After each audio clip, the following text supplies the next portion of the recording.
Okay, let's look at this one more code which is used to add two matrices.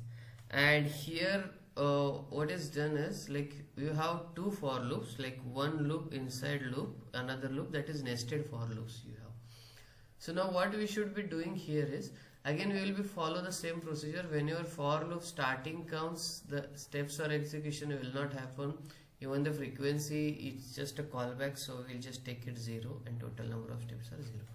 Now this is a for loop which is running till range of m, in the sense m number of times. So it's executed one time, but frequency is m plus 1. Right? As we discussed, we will always go one index up. So total number of steps here are again m plus 1. Now another for loop we have inside that for loop. So even if it is executed once, so see, this for loop is inside second for loop. So now if, let's say, I'll just take one example, m equal to 2 case and n equal to 2 case. So what will happen, for I goes from 1 and 2, that is your m will be there, m is 1 and 2, and n is also going for 1 and 2. But when m equal to 1, n will be executed 2 times, that is 1, 2. And again when m will become 2, that n will be executed again 2 times. So you can see that this m into n number of times that inner for loop runs. So that is why this is actually getting executed.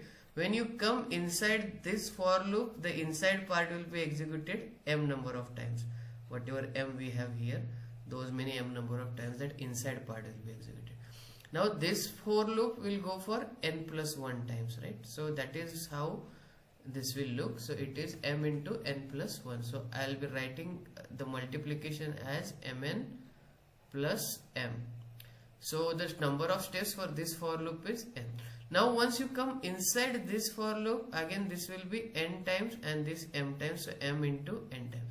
So whatever this expression we are writing will be executed m into n number of times. So it is m into n, and return function is there, which is executed once because it is outside the for loop. Okay.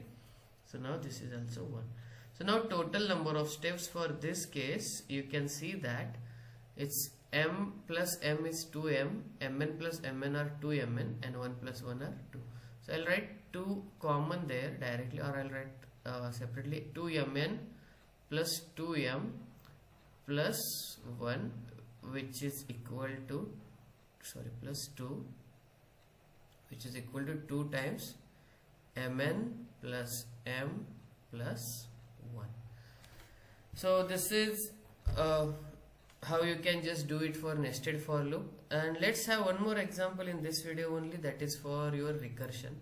And when you have a recursive call, there is one thing which we should always do, like, let me just explain you. I'll just steps and execution, I'll keep it here only.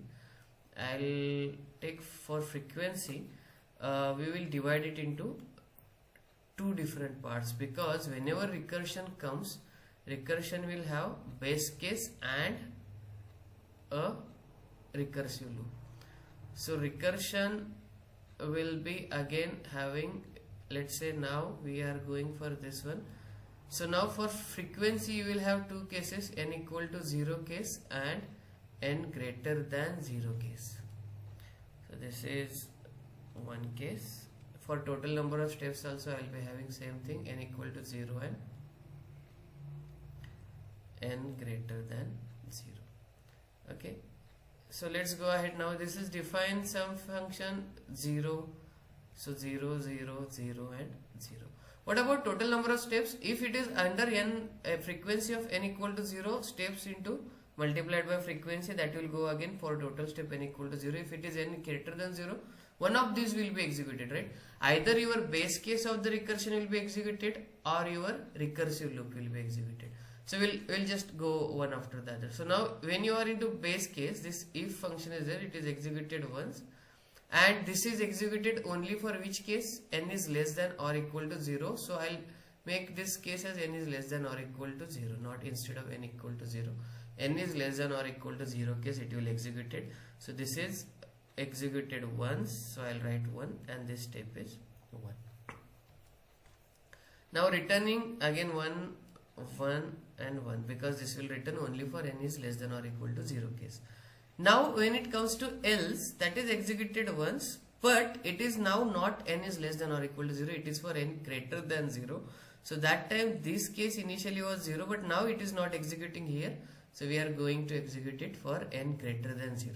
Now for n greater than 0 case, this line will be executed once. So I'll write it 1.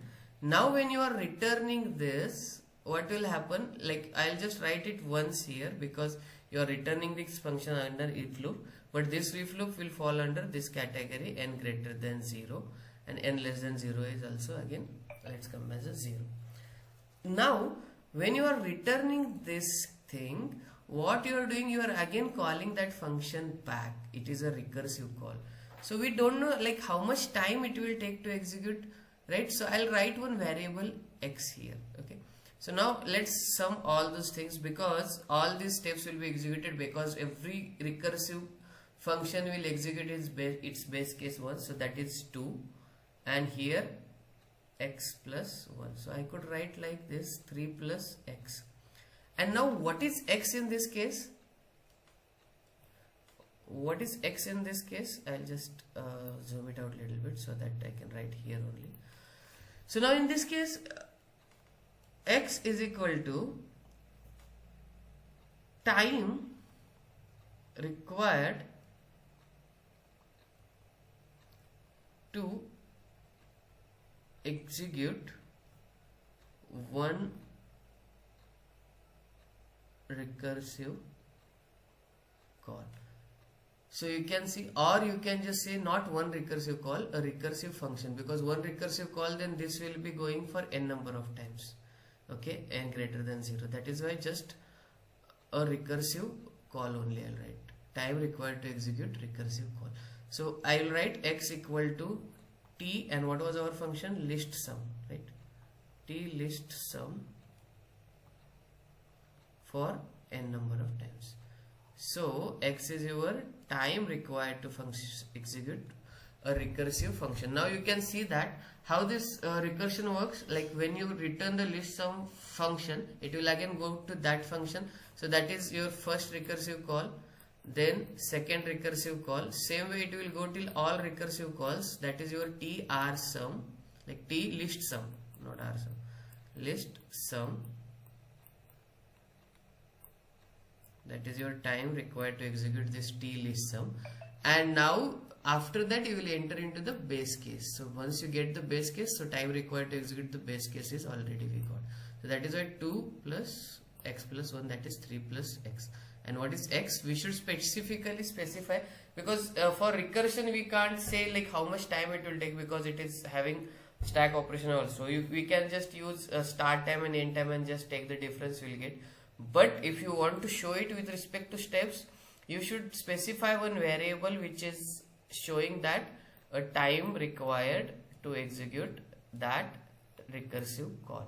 So this recursive function which is executed till the base case is the time required, that is your x, and plus the time required for the base case. So this is 2, okay, 2 units.